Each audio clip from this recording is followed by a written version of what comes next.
सबसे पहले बात, बारिशों के खौफनाक स्पेल ने बलोचिस्तान में तबाही मचा दी। सबसे ज्यादा गवादर का इलाका डोर मुतासिर हुआ, कई घर तबाह हो गए। घुटनों घुटनों पानी है। दरिया नहंग से आने वाला सैलाबी रैला एक पुल भी बहा ले गया। लोग घर बार छोड़कर महफूज मकामात पर जाने लगे। नकल मकानी में हुकूमत और सिक्योरिटी इदारे भी मकामी लोगों की मदद को आ गए। बिजली का निजाम दरहम बरहम है। पाक फौज, नेवी और पीडीएमए की टीमें निकासी आप के लिए मुतहरिक हैं। इंतजामिया ने शहर में इमरजेंसी तो नाफिज कर दी। अलबत्ता बलोचिस्तान से ताल्लुक रखने वाले सेनेटर कोहदा बाबर ने ग्वादर को आफतजदा करार देने की अपील भी कर दी। नसीराबाद, जोब, कलात समेत बलोचिस्तान के बेशतर इजला भी तूफानी बारिशों से शदीद मुतासिर हैं। ग्वादर का कई इलाकों से जमीनी राबिता टूट चुका है। बारिशों का नया सिस्टम 29 फरवरी को दाखिल होने की पेशगोई की गई है।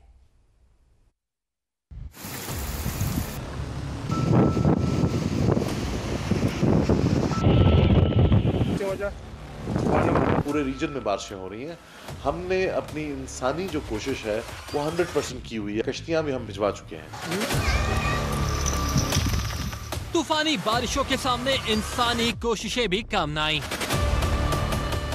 खतरनाक रेन सिस्टम ने बलूचिस्तान के बेशतर अजला को पानी पानी कर दिया। सबसे ज्यादा तबाही मकरान डिवीजन में हुई, जहां गवादर का इलाका दौड़ डूब गया।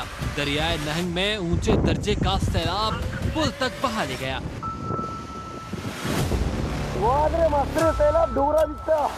हुकूमत पाकिस्तान और हुकूमत बलूचिस्तान से दरख्वास्त करता हूँ कि जी वो ग्वादर को आफतज़दा जिला करार दे। गवादर शहर में भी घुटनों घुटनों जमा होने वाले पानी ने जिंदगी मफलूज कर दी। नकासी के नाकिस निजाम की वजह से इंतजामिया के दावे भी पानी में बह गए। हमारा सबसे बड़ा जो कंसर्न है वो पानी को निकालना है। आपको पता है कि डीवाटरिंग पंप्स जो होते हैं वो बिजली से भी चलते हैं और अगर 5 फुट पानी खड़ा हो तो बिजली नहीं होती। सिर्फ गवादर ही नहीं, कोयटा से लेकर नसीराबाद, जोब, सिब्बी, कलात, रक्षा और लोरालई डिवीजन का भी बुरा हाल है। उस पर सितम ये कि 2 दिन बाद बारिशों का एक और खौफनाक सिस्टम बलूचिस्तान में एंट्री दे रहा है। कैमरामैन जुनेद अकबर के साथ मुजीबुल्लाह समा, कोयटा। गवादर में तबाहकुन बारिशों के बाद 7 घर मुकम्मल तबाह हो गए। मुतादिद घरों को जुज़वी नुकसान भी पहुंचा।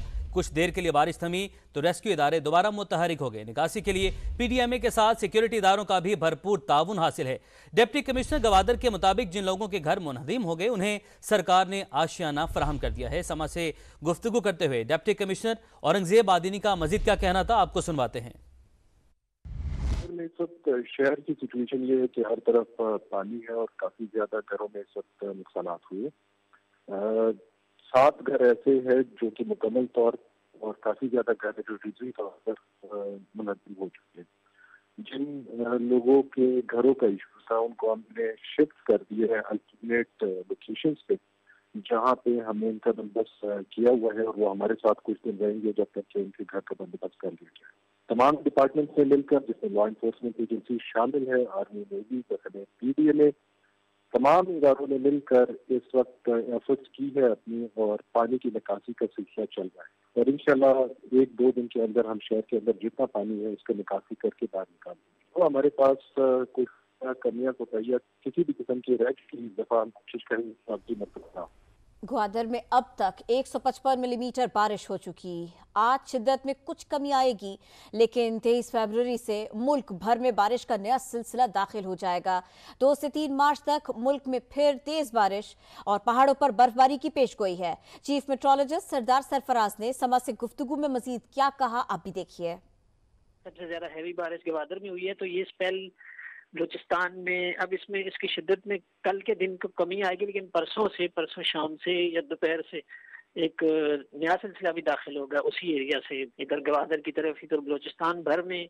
और वो वेव ज़ाहिर फैलते फैलते पूरे मुल्क को अपनी लपेट में लेगी। तो यकम 29 से लेके कहीं 2 मार्च तक और कहीं 3 मार्च तक पूरे मुल्क में तेज बारिशों का सिलसिला 3 से 4 दिन तक रहेगा। पहाड़ों पर अच्छी तेज बर्फबारी होगी। निगरान वज़ीर आला बलूचिस्तान मीर अली मर्दान डोमकी ने गवादर में सैलाबी सूरत-ए-हाल से निपटने के लिए मरबूत कार्रवाइयों की हिदायत की है। निगरान वज़ीर आला बलूचिस्तान ने गवादर में बारिशों और सैलाब से नुकसानात पर इजहार अफसोस करते हुए सूरत-ए-हाल को गैर मामूली करार दिया। मीर अली मर्दान डोमकी ने पीडीएमए और ज़िले इंतजामिया को सूरत-ए-हाल से निपटने के लिए तमाम वसाइल बेकार लाने की हिदायत की है। बलूचिस्तान में तूफानी बारिशों के बायस ही ग्वादर एयरपोर्ट और आसपास सैलाब की सी सूरत हाल है। ग्वादर एयरपोर्ट को फ्लाइट ऑपरेशंस के लिए बंद कर दिया गया है। मजीद बात होगी, सीनियर रिपोर्टर जावेद असगर चौधरी हमें ज्वाइन कर रहे हैं। जावेद साहब, कितनी बारिश हो चुकी, क्या फैसले किए गए? जी, बलूचिस्तान में तूफानी बारिशों के बाद ग्वादर एयरपोर्ट अतराफ में सैलाबी सूरत हाल है और सैलाबी सूरत हाल के बाद ग्वादर एयरपोर्ट को फ्लाइट ऑपरेशन के लिए बंद कर दिया गया है। सिविल एविएशन अथॉरिटी जराये के मुताबिक ग्वादर एयरपोर्ट के एप्रन और दीगर एरियाज में 6 इंच तक पानी खड़ा है और सिविल एविएशन अथॉरिटी ने सैलाबी सूरत हाल के पेश नजर ग्वादर एयरपोर्ट को फ्लाइट ऑपरेशन बंद करने का नोटम जारी कर दिया गया है और इस वक्त तमाम सीए ने तमाम एयरलाइंस को भी आगाह कर दिया है। जी, बहुत शुक्रिया, आपने इस बारे में अपडेट किया। जियाले मुसीबत में फंसे गवादर के शहरियों की मदद को पहुंचे। Chairman people's party Bilawal Bhutto की कारकुनों को हिदायत। गवादर में बारिश से पैदा होने वाली संगीन सूरत-ए-हाल पर तशवीश का इजहार किया। अपने बयान में कहा कि गवादर में हंगामी सूरत-ए-हाल पैदा हो चुकी है, इंतजामिया शहरियों की मदद के लिए फौरी इंतजाम करे। जाले मुसीबत में फंसे गवादर के शहरियों की मदद को पहुंचे। Chairman people's party Bilawal Bhutto Zardari की जानिब से कारकुनान को हिदायत जारी की गई है। गवादर में बारिश से पैदा होने वाली संगीन सूरत-ए-हाल पर तशवीश का इजहार किया गया। बिलावल भुट्टो जरदारी की जानिब से बयान दिया जिसमें कहा कि गवादर में हंगामी सूरत-ए-हाल पैदा हो चुकी है, इंतजामिया शहरियों की मदद के लिए फौरी इंतजाम करे।